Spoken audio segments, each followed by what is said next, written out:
새벽을 깨우리로다 그랬어요. 우리에게는 좀 친숙한 표현이죠. 언뜻 들으면 쉬운 말 같기는 한데 또 무슨 뜻일까? 그렇게 또 쉬운 것 같지도 않아요. 시적인 표현인데 여러분, 내가 새벽을 깨운다 무슨 뜻이겠습니까? 새벽 기도하라는 건가요? 새벽에 일찍 일어나자 그 말씀인가요? 사실 새벽에 일어나는 것, 내가 새벽을 깨우는 게 아니라 새벽에 나를 깨우는 거죠. 알아서 깨우더라고요. 저는 늘 새벽에 일어나야 되니까 간혹 피곤할 때는 좀 새벽이 늦게 왔으면, 새벽에 좀 계속 자고 있었으면 이런 생각이 들기도 하는데 어김없이 새벽은 오더라고요. 자, 새벽을 깨운다 무슨 뜻이겠습니까? 시편 57편을 지은 다윗의 시죠. 다윗은 내가 새벽을 깨운다 그랬어요. 무슨 뜻이냐면 자기의 영혼은 더 이상 어둠 가운데 있지 않겠다. 나는 어둠 가운데 있지 않고 새벽을 깨우고 속히 내 마음과 내 영혼에 아침이 밝아오게 하겠습니다. 이런 고백입니다. 물리적인 새벽은 시간이 지나면 당연히 찾아옵니다. 그런 말도 하잖아요. 닭의 목을 비틀어도 새벽은 온다. 물리적인 새벽은 알아서 오지만 내 마음의 새벽, 영적인 새벽은 그렇게 주어지지 않는다는 거죠. 내가 그 새벽을 깨우겠습니다. 누가 대신해 줄 수 있는 것도 아니고 내가 해야 될 부분입니다. 여러분의 삶은 어떻습니까? 어두운 부분이 있지 않습니까? 그 어둠이 속히 지나고 밝은 아침이 오기를 원하시지 않습니까? 특별히 이번 한 주간 우리가 특별 새벽 기도회를 하는데 이 기간이 나의 모든 어두움이 물러가고 모든 힘든 문제들이 해결되고 밝은 아침이 왔으면 좋겠다. 이 마음을 가지고 우리가 마음을 모으고 기도하는 기간으로 삼아야 됩니다. 이런 밝음은 그냥 오지 않죠. 누가 대신 깨워주는 것이 아니라 내가 깨워야 될 나 자신의 몫입니다. 자, 어떻게 해야 우리가 새벽을 깨울 수 있을까? 어떻게 해야 어두움을 물리칠 수 있을까? 오늘 성경을 통해서, 다윗의 시를 통해서 우리가 알기를 원하는데요. 첫 번째는 우리에게 영적인 안목, 영의 눈이 밝아져야 우리가 새벽을 깨울 수 있습니다. 다윗이 쓴 시인데 언제 쓴 시인지, 어떤 상황에서 쓴 시인지 표제어라고 하죠. 제일 앞에 나와 있습니다. 다윗이 언제 썼나요? 다윗이 사울을 피하여 굴에 있을 때에 그때 쓴 시라는 거예요. 우리가 다윗의 생애를 알고 있습니다. 왕이 되기 전에 사울 왕을 피해서 오랜 기간 동안 도망 다녀야 됐어요. 사울 왕이 다윗을 죽이려고 했어요. 제거하려고 했어요. 왕이니까 군대들을 가지고 다윗을 찾으러 다녔습니다. 다윗이 얼마나 힘들었겠습니까? 여러분, 그런 경험은 아마 잘 없을 거예요. 누군가 나를 죽이려고 한다. 그렇죠. 그것도 어떤 한 사람이 아니라 왕이, 모든 권력을 가진 자가 많은 군사들을 동원해서 나를 잡으러 다닌다. 굉장한 두려움이 있었을 겁니다. 다윗이 사울을 피해 다니면서 굴에 숨어 있었어요. 얼마나 조마조마했겠습니까? 이때 다윗이 쓴 시가 오늘 본문의 시입니다. 다윗이 그때 자기의 심정이 마치 뭐와 같았을까? 자기의 심정이 마치 사자굴에 던져진 것과 같은 상황이었다는 거예요. 4절에 나와 있습니다. 내 영혼이 사자들 가운데에 살며 내가 불사르는 자들 중에 누웠으니 곧 사람의 아들들 중에라. 그들의 이는 창과 화살이요 그들의 혀는 날카로운 칼 같도다. 사자들이 내 주변에 있다. 최악의 상황이라고 할 수 있죠. 그들의 이는 창과 화살 같고 그 혀는 예리한 칼과 같습니다.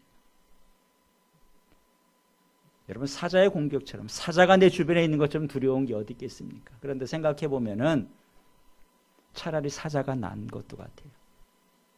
사자의 공격은 한번 잘 피하면 같은 상황 뭐 2번 다시 만나기 쉽지 않을 겁니다. 근데 지금 사울 왕은 끈질기게 10년이 넘는 기간으로 추정을 합니다. 끈질기게 따라다녀요. 우리 그런 말도 하지 않습니까? 동물 중에 제일 무서운 동물이 사람이다.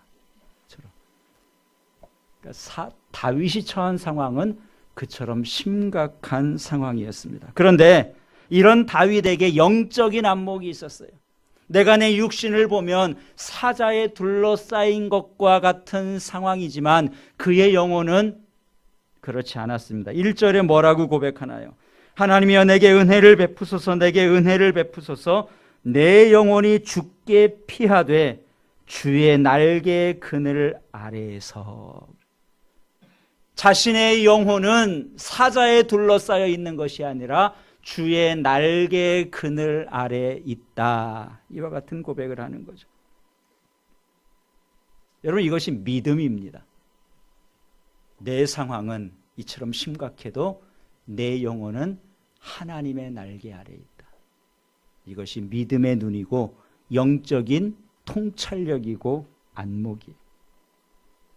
여러분 어떻습니까? 여러분 신앙생활하면서 이런 영적인 안목을 가지고 계신가요?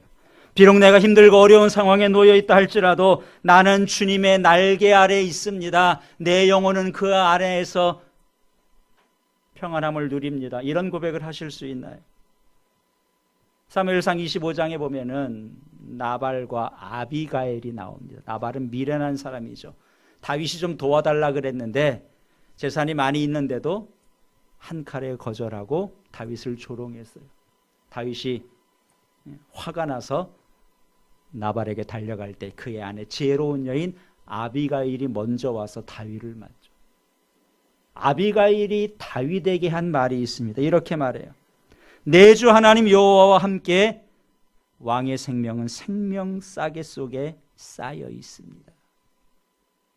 여전히 다윗은 사울을 피해 다니던 상황이었는데 아비가일은 다윗을 보면서 이렇게 말하는 거예요. 다윗의 생명은 하나님께서 생명 싸개 속에 꼭 싸고 계십니다. 이런 안목이 있었던 거예요. 지금 다윗이 위험 중에 놓여 있습니다가 아니라 하나님이 꼭 싸고 있습니다. 다윗만 그러겠습니까? 우리도 마찬가지죠. 예수님께서 뭐라 그러셨어요? 참새 한 마리도 하나님이 돌보신다. 하물며 우리들이겠습니까? 그렇죠? 참새 한 마리도 하나님이 돌보신다면 우리는 참새보다 비교할 수 없을 정도로 귀한 자녀들이죠. 당연히 돌보아 주신다는 것. 골로새서 3장 3절에 이렇게 말씀합니다. 너희 생명이 그리스도와 함께 하나님 안에 감추어져 있다 그랬어요. 그만큼 우리가 소중하다는 거죠. 우리의 생명을 하나님께서 보호하고 계신다는 겁니다. 다윗이 주의 날개 그늘 아래에 있는 것처럼 우리도 그와 같은 상황에 처해 있다는 것. 이것을 깨닫고 이것을 보는 것이 믿음의 눈입니다. 엘리사 선지자 때에 아람이라는 큰 나라가 쳐들어왔어요. 엘리사 선지자가 있는 도단성을 아람의 큰 군대가 포위를 했습니다. 아침에 엘리사의 종이 일어나서 보니까 성 밖에 수많은 군사가 성을 포위하고 있는 거예요. 깜짝 놀랐죠. 엘리사에게 달려갔습니다. 선생님 큰일 났습니다. 아람의 군대가 우리 도단성을 포위하고 있습니다. 그런데 엘리사 선지자는 놀라지 않습니다. 이렇게 말해요. 두려워 말라. 우리와 함께한 자가 저들과 함께한 자보다 많다. 그래요. 무슨 말이에요? 지금 이 종의 눈에는 적군만 보이는 거예요. 그런데 엘리사 선지자의 눈에는 적군만 보이는 것이 아니라 우리와 함께한 자, 하나님의 군대가 자기와 함께 있다는 것이 같이 보이는 겁니다. 우리 편이 더 많다 걱정하지 마라. 조건이 저렇게 많더라도 우리 편이 많다. 그러면서 기도하는데 하나님 이 종의 눈을 밝혀주십시오라고 선지자가 기도를 해요. 그러자 열왕기하 6장 17절에 여호와께서 그 청년의 눈을 여심해 그가 보니 불말과 불병거가 산에 가득하여 엘리사를 둘렀더라. 하나님의 군대가 함께한다는 것, 보이는 사람이 있고 보이지 않는 사람이 있어요. 다윗은 어땠습니까? 사울을 피해서 굴 속에 숨어 있었지만 나는 주의 날개 그늘 아래 있다. 이것을 본 것처럼 엘리사 선지자는 하나님의 군대를 받고 그의 종은 선지자가 기도하니까 그것을 볼 수 있는 영의 눈이 열린 거예요. 사탄은 지금도 우리의 눈을 어둡게 합니다. 영의 눈은 어둡게 만들어서 하나님을 보지 못하게 하고 하나님이 나와 함께 한다는 이러한 확신에서 자꾸 흔들리게 해요. 세상만 보이게 합니다. 힘든 일만 안 될 것만 같은 생각만 갖게 하는 거예요. 그래서 두려워하게 하고 낙심하게 하고 포기하게 하는데 하나님의 뜻은 그렇지 않죠. 영의 눈이 열리면 나와 함께하는 하나님, 나를 도와주시는 하나님을 볼 수 있습니다. 여러분, 다윗의 위대함이 무엇인가요? 그런 급박한 절박한 상황이었지만 다윗이 사울이 자기를 찾는 많은 수색대를 주변에 깔아놨지만 그것이 아니라 하나님의 날개 그늘 아래를 보고 있었습니다. 이런 영적인 안목이 있었기 때문에 다윗은 그 상황에서 어두움에 빠져 있지 않고 새벽을 깨우겠습니다. 새벽을 깨우는 자가 된 것입니다. 오늘 우리도 마찬가지예요. 어두움을 물리치려면 하나님이 보여야 되고 믿음의 눈이 열려야 됩니다. 영적인 안목을 가질 때 우리도 새벽을 깨울 수 있습니다. 자, 두 번째, 어떻게 새벽을 깨울 수 있나? 하나님을 의지할 때에, 하나님만 의지할 때에 새벽을 깨울 수 있습니다. 자, 다윗이 지금 굴 속에 숨어 있습니다. 사울이 찾으러 다녀. 이 문제를 어떻게 해결하는가? 누구를 보내서 사울과 협상을 한다? 그러지 않습니다. 사울에 대해서 원망을 한다? 그러지 않아요. 성경을 보면은 다윗이 그토록 오랜 기간 동안 고통을 당했어도 사울을 향해서 불평하거나 원망한 흔적을 찾을 수가 없습니다. 다윗은 사울을 상대하는 것이 아니라 하나님을 향해서 기도합니다. 2절에 보면 이렇게 말하죠. 내가 지존하신 하나님께 부르짖으며 곧 나를 위하여 모든 것을 이루시는 하나님께로다. 기도하는 거예요. 하나님께 나아가는 겁니다. 기도로 이 문제를 해결해요. 사울왕과 그 문제를 풀어가는 것이 아니라 하나님과 만나서 기도로 문제를 해결합니다. 여러분 어떻습니까? 여러분의 문제 어떤 방법으로 해결하십니까? 사람만 보면 사람에게 휘둘릴 수 있어요. 사람만 보이면 사람을 향해서 원망할 수 있습니다. 작은 말 한마디에도 주변 사람들 때문에 상처받고 낙심하기 쉬운데 다윗처럼 사람이 아니라 하나님을 볼 수 있는 것, 그 하나님을 의지하는 것이 믿음입니다. 하나님께 나가는 것이 믿음이고 하나님을 붙잡는 것이 믿음입니다. 그래서 시편 57편을 보면은 곳곳에서 다윗의 믿음의 흔적들을 우리가 발견할 수 있는데요. 1절 제일 마지막에 그랬어요. 이 재앙들이 지나가기까지 내가 피합니다. 주의 날개 그늘 아래에서 하나님, 내가 주님의 날개 그늘에서 이 재앙이 지나갈 때까지 피하겠습니다. 여기서 다윗의 믿음의 모습을 볼 수 있는데 다윗에게 어떤 믿음이 있었습니까? 이 재앙은 지나갈 것이라는 믿음이 있었어요. 여러분, 내가 당한 문제가 끝까지 나에게 있다 이렇게 생각하면 참 힘들 거예요. 그러나 이 문제는 지나갈 문제다. 해결될 것이다. 이런 확신이 있다면 우리가 소망을 가질 수 있습니다. 여러분, 힘든 일이 있나요? 지나갈 것이라는, 반드시 지나갈 것이라는 그 믿음을 가지시기 바랍니다. 2절에는 이렇게 말씀하죠. 내가 지존하신 하나님께 부르짖으며 곧 나를 위하여 모든 것을 이루시는 하나님께로다. 하나님이 어떤 하나님이신가? 나를 위해서 모든 것을 이루어 가신다. 나를 향한 하나님의 뜻과 하나님의 섭리가 있다는 것을 믿었습니다. 지금 사울 왕이 계획하고 있는 게 있잖아요. 그 사울 왕의 계획은 다윗을 제거하는 겁니다. 다윗을 없애는 것이 사울의 목표였습니다. 그런데 우리가 한 번 더 생각해 보면은 사울의 계획만 있나? 그렇지 않죠. 하나님의 계획도 있습니다. 하나님의 계획은 무엇인가요? 하나님의 계획은 다윗을 왕으로 세우는 거예요. 그래서 사무엘 선지자를 보내서 다윗에게 왕으로 기름도 부으셨잖아요. 하나님의 계획은 다윗을 왕으로 세우는 것이고 사울의 계획은 다윗이 왕이 되지 못하도록, 자기 왕위를 빼앗지 못하도록 다윗을 죽이는 겁니다. 사울의 계획이 있고 하나님의 계획이 있어요. 둘 중에 누구의 계획대로 되겠습니까? 너무 쉬운 질문이죠. 뻔하잖아요. 사울의 계획대로 될 리가 없어요. 하나님의 계획대로 되는데 다윗이 이것을 믿었다는 거예요. 곧 나를 위하여 모든 것을 이루시는 하나님이시다. 우리에게도 하나님의 계획이 있지 않겠습니까? 하나님께서 우리를 부르셨습니다. 하나님의 자녀 삼아 주셨습니다. 우리를 귀하게 빚어가시고 하나님의 자녀로 거룩하게 세워지는 하나님 나라의 귀한 그릇을 만들어 가시려는 하나님의 계획이 분명하게 있는 줄 믿습니다. 여러분, 그렇다면 문제될 것이 없죠. 우리를 넘어뜨리려는, 우리 인생을 망가뜨리려는 그 어떤 계획도 우리가 무시할 수 있어야 됩니다. 우리 인생이 누구의 계획대로 되는가? 곧 나를 위하여 모든 것을 이루시는 하나님의 뜻대로 되는 것이죠. 3절에도 이렇게 고백합니다. 그가 하늘에서 보내서 나를 삼키려는 자의 비방에서 나를 구원하실지라.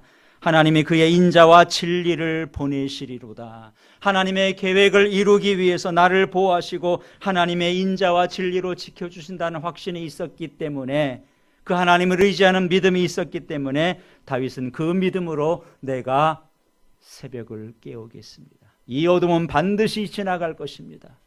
그렇게 믿었던 것이죠. 세 번째로 어떻게 새벽을 깨울 수 있습니까? 우리의 마음을 확정해야 됩니다.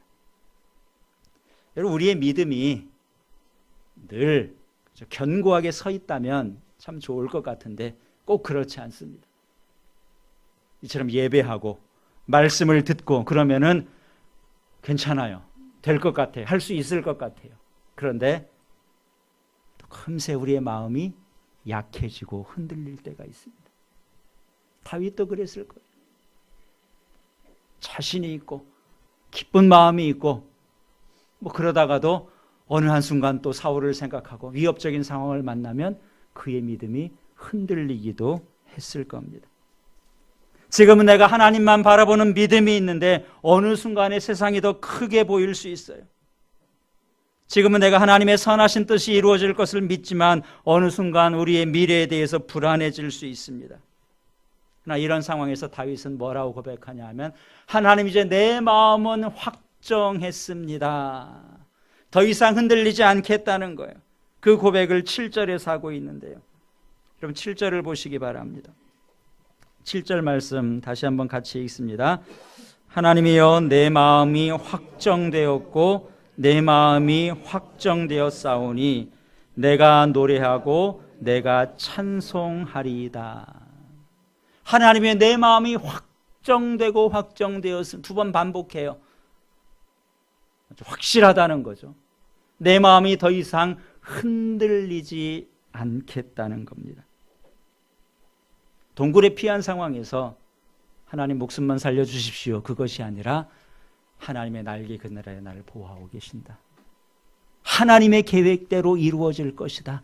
이 믿음 가운데 자기가 흔들리지 않고 이제는 마음을 확정했다는 겁니다. 이 확정한 사람, 더 이상 흔들리지 않는 사람, 할 수 있는 게 뭐가 있겠습니까? 뭘 해야 되겠어요? 이 믿음이 있으니까 다윗은 내가 주께 노래하겠습니다. 내가 주를 찬송하겠습니다.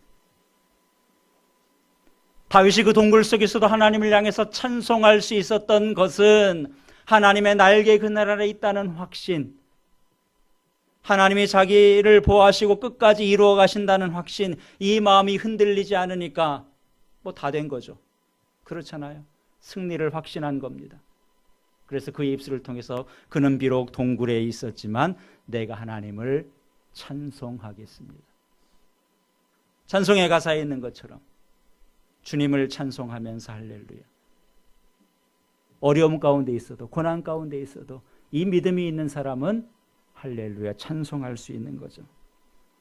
다윗이 뭐라고 찬송합니까? 9절부터 11절까지 다윗의 찬송이 나옵니다. 같이 읽어봅니다. 9절부터 읽습니다. 주여, 내가 만민 중에서 주께 감사하오며 문 나라 중에서 주를 찬송하리이다. 무릇 주의 인자는 커서 하늘에 미치고 주의 진리는 궁창에 이르나이다. 하나님이여, 주는 하늘 위에 높이 들리시며 주의 영광이 온 세계 위에 높아지기를 원하나이다.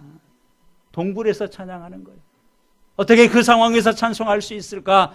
믿음의 눈이 있었고요, 확신할 수 있었고, 그렇기 때문에 그곳은 더 이상 낙심의 자리가 아니라 하나님을 찬양하는 자리가 될 수 있었던 것입니다. 미켈란젤로를 아시죠? 그가 한 번은 큰 돌을 하나 만났어요. 그 돌 앞에 서더니 한참을 생각합니다. 그리고 망치와 정을 가지고 그 돌을 쪼기 시작했어요. 한두 시간이 되는 일이 아니죠. 맨날 며칠을 돌을 쪼고 있습니다. 뭐 그렇다고 해서 뭐 특별히 뭐가 되는 것 같지도 않아요. 주변을 지나가는 사람들이 한마디씩 합니다. 도대체 뭐하러 저런 시간을 낭비하고 있을까? 그러자 미켈란젤로가 이렇게 말했다고 합니다. 지금 이 바위 속에 천사가 갇혀 있습니다. 나는 지금 이 천사를 꺼내려고 애쓰는 중입니다. 다른 사람의 눈에는 보이지 않아요. 그냥 돌멩이일 뿐이에요. 거친 돌일 뿐이에요. 미켈란젤로의 눈에는 그 속에서 이것을 이렇게 다듬으면 아름다운 천사의 모양이 되겠구나, 그게 보이는 거죠. 그 확신이 있으니까 그 돌을 쪼고 있는 겁니다. 하나님은 어떤 분이신가요? 아름다운 작품을 만드는 조각가와 같은 분이십니다. 현재 내 모습을 보면 쓸모없는 돌같이 생각될 수 있어요. 도대체 내 인생을 통해서 뭐 대단한 작품이 나올까, 이렇게 생각할 수 있습니다. 그러나 하나님께서는 우리 속에 숨어있는 하나님의 형상을 보시고 그 형상이 드러나기를 원하십니다. 우리 인생을 복되고 아름답게 만들어 가려는 하나님의 계획이 있으신 것이죠. 다윗이 그렇지 않았습니까? 사울을 피해서 오랜 시간 고난의 세월을 보냈습니다. 그러나 그 시간은 의미 없는 시간이 아니었고요, 그의 인생을 아름답게 다듬는 하나님의 손길이었습니다. 다윗이 왕이 되지 않습니까? 왕 중에도 이스라엘 백성들이 지금도 최고로 존경하는 왕이 다윗 왕이에요. 하나님의 그의 인생을 그렇게 아름답게 만드신 겁니다. 여러분, 지금 여러분이 처한 영적인 환경은 어떻습니까? 여러분의 어두움이 있지 않습니까? 해결해야 될 문제들이 있지 않습니까? 그것만 보지 말고 여러분의 인생을 감싸고 있는 하나님의 손길, 주님의 날개 그늘 아래 있다는 것을 보시기 바랍니다. 그리고 세상을 보지 말고 그 주님을 의지하는 것이 믿음이에요. 이번 한 주간 우리가 기도하면서 우리 가운데 있는 그런 어두움이 물러가기를 원합니다. 아직 마음이 확정되지 못했다면 믿음 안에 견고히 세우는, 여러분의 믿음을 확실하게 세우는 기회로 삼으시기를 바랍니다. 누가 대신해 주는 것이 아니라 여러분이 하셔야, 내가 해야 돼요. 내가 새벽을 깨우리로다. 어떻게 생각하고 계십니까? 지난주일부터 현수막 붙여놨는데 내일부터 하려고 생각하고 계신가요? 이리저리 생각해 봤더니 이번에는 좀 힘들다고 생각을 하셨습니까? 힘든 이유를 찾으면 얼마든지 이유가 있을 겁니다. 그러나 하려고 마음 먹으면 못할 것도 없어요. 아멘? 예, 한번 도전해 보시기 바랍니다. 한 주간 하는 거예요. 5시 30분 그렇게 이른 시간 아닙니다. 지금 좀 깜깜할 겁니다. 그러나 나오셔서 그 깜깜함은 끝나면 다 환해질 거예요. 그것이 아니라 우리 가운데 있는 어두움은 우리가 믿음으로 물리쳐야 되고 우리가 믿음으로 새벽을 깨워야 됩니다. 이번 한 주간 동안 그렇게 마음에 정하시고 나와서 간절한 기도의 제목들을 가지고 기도하시고 이 시편의 말씀을 통해 다시 한번 우리의 심령이 새로워지고 그래서 한 주간도 주님 안에서 큰 은혜로 영광 돌리는 저와 여러분이 될 수 있기를 우리 주님의 이름으로 축원합니다. 기도하겠습니다.